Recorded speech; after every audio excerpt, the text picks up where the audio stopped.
Hi, I'm BBM, and this is Chapter 9 of my Tiering Saga 0% Ghost playthrough. Before Chapter 9 starts, we have our first route split. So, some of the main things to watch out on this route split: most of the mounted units, except for Roger and Mel, are going on Neron, are on Runan's route. That's because Runan has more outdoor maps, whereas Holmes has more indoor maps. I'm also giving most of the gold to Holmes. That's because after this chapter, after chapter 9, there's going to be a event where Runan's team loses half its money. So I don't have a lot of money in that team. What I did do is send all the gold bags there. So once I lose around 5k, I'll open the gold bags and get some more. Anyway, so now chapter 9 is actually one of the more difficult chapters in the game. I think it's probably in the top 5.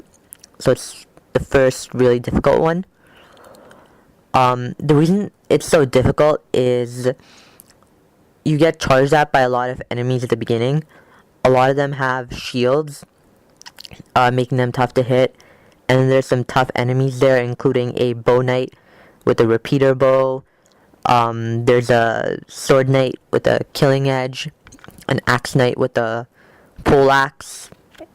There's a tank with a Gatling gun, there's a commando knight, there's just a lot of stuff. There's a bunch of armor knights.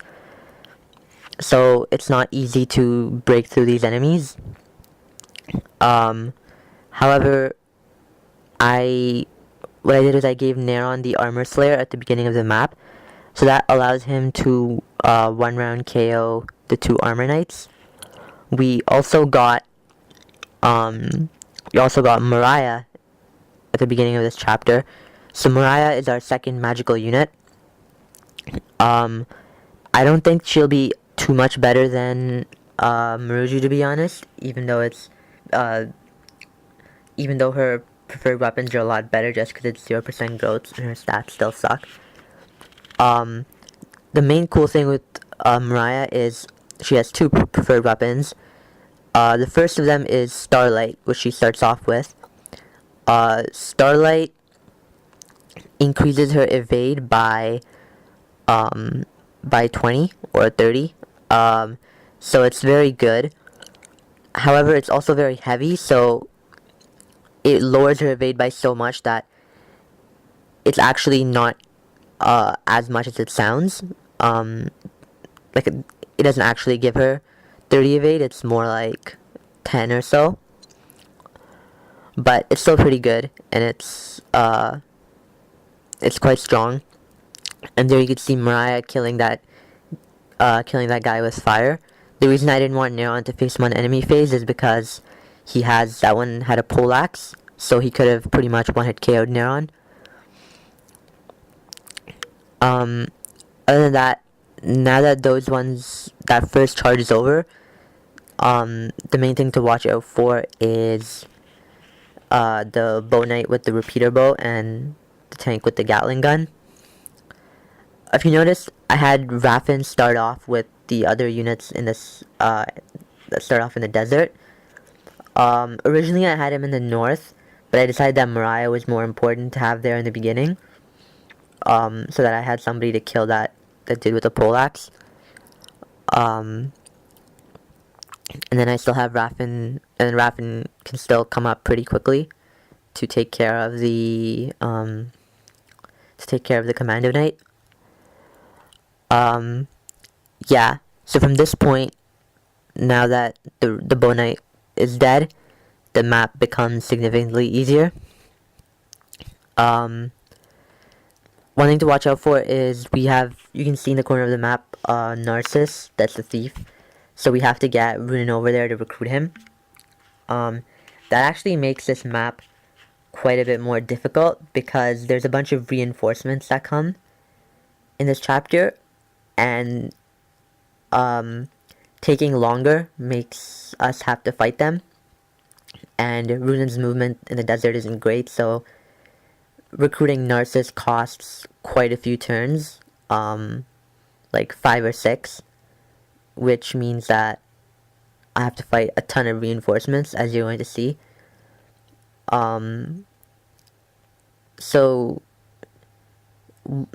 the reason I'm having Sasha, Norton, and Thomas move in that formation is because I couldn't remember exactly when the reinforcements, the Cavalier reinforcements, are gonna come from that direction. So, or from where. So I just wanted to be safe. And there we go. They're here now. So for the next like 5 turns or so, there's gonna be 3 Lance Knights and a archer, an mounted archer coming every turn, which is not gonna be fun. Anyway, so you saw there that Neron killed that guy and killed the tank in 1 hit with his armor slayer because he activated Blazing Wind. If you remember, I said something like the enemy had to be below a certain HP to be able to for Blazing Wind to activate. Except he had the tank had full health there, so I'm not quite sure what happened. I think maybe it's because he was still low enough to be critted in 1 shot. I don't know. Anyway, so this map is probably the only one in which you're gonna see Norton be useful.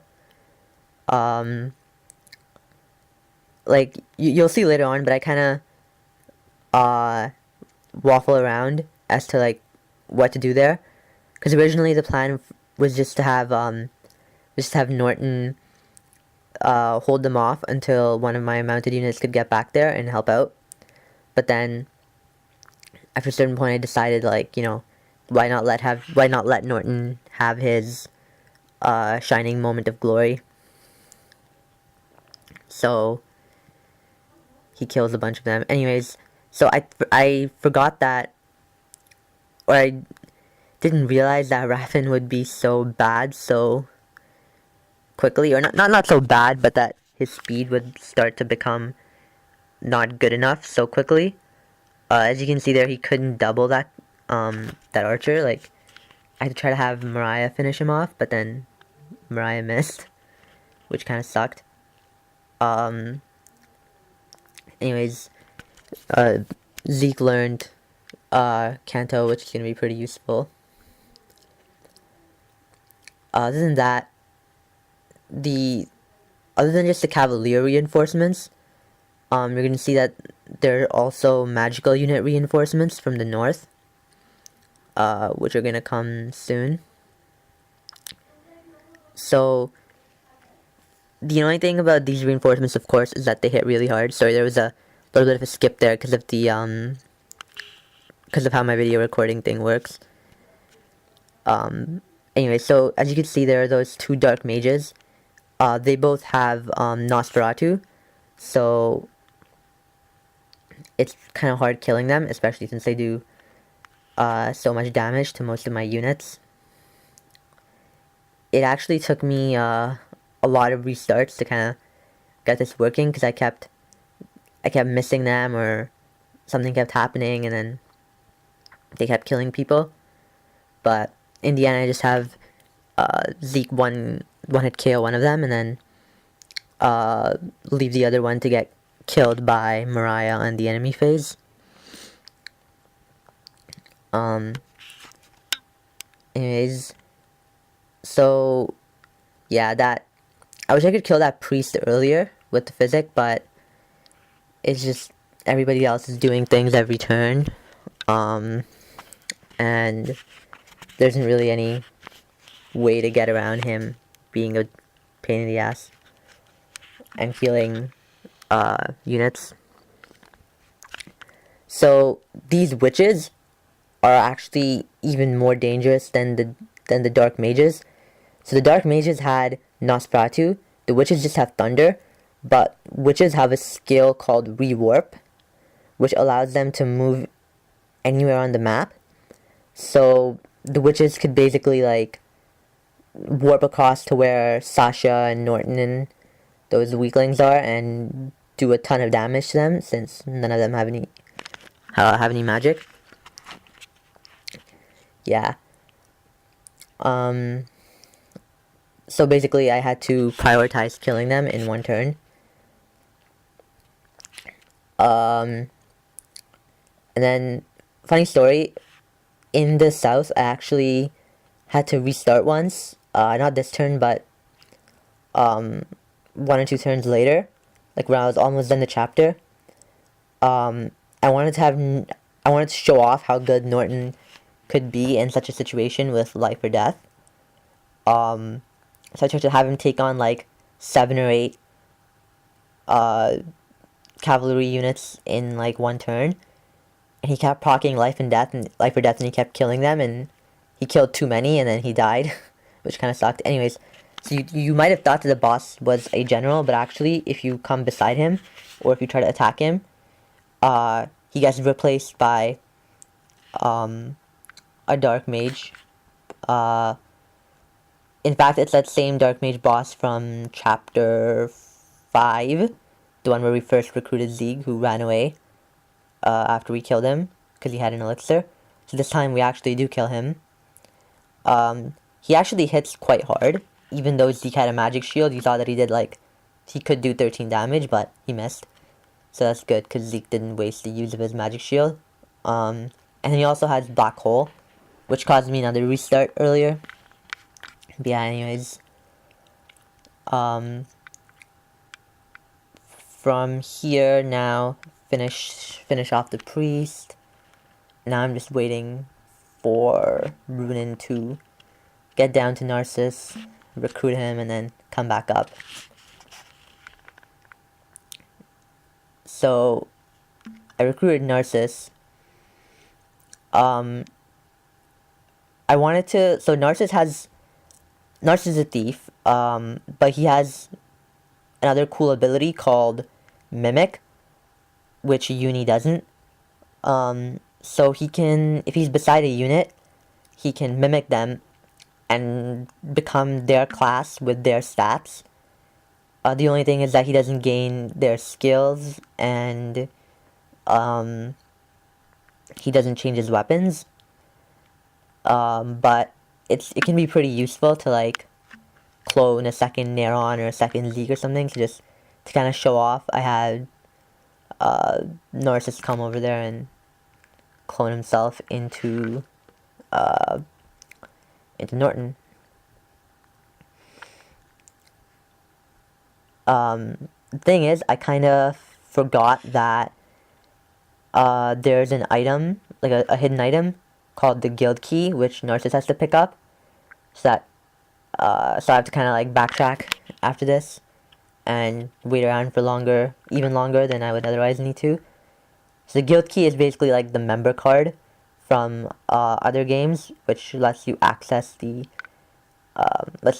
secret shop. Yeah, there is a secret shop in this map. It's that house in the upper left, which I had Entei visit at the beginning of the map. The thing is, though, there aren't really any good items in this chapter in the secret shop, or there are, but they're too expensive. There's a main gauche. I talked about that, how it can increase avoid by 20%, but not really necessary right now. And there's a physics staff, but I already have one, and it's just really expensive in there. And every time you visit the secret shop, you lose 1 use of the guild key. So, with visiting this one when there are better ones later on in the game is kind of a waste of the guild key. Yeah. I kind of like this chapter as from a design standpoint, because it is kind of difficult and you have to think a little on how to navigate everything. It would be a lot harder to do in a low turn count setting, because you can't turtle at the beginning and wait around to have like your cavalry units dodge, like wait around the poleaxe guy. I remember in my first draft it was like really, really annoying, but yeah, what can you do? Anyways, so from now Narcissus is gonna backtrack and pick up the guild key. And this is chapter 9. I'll see you guys next time.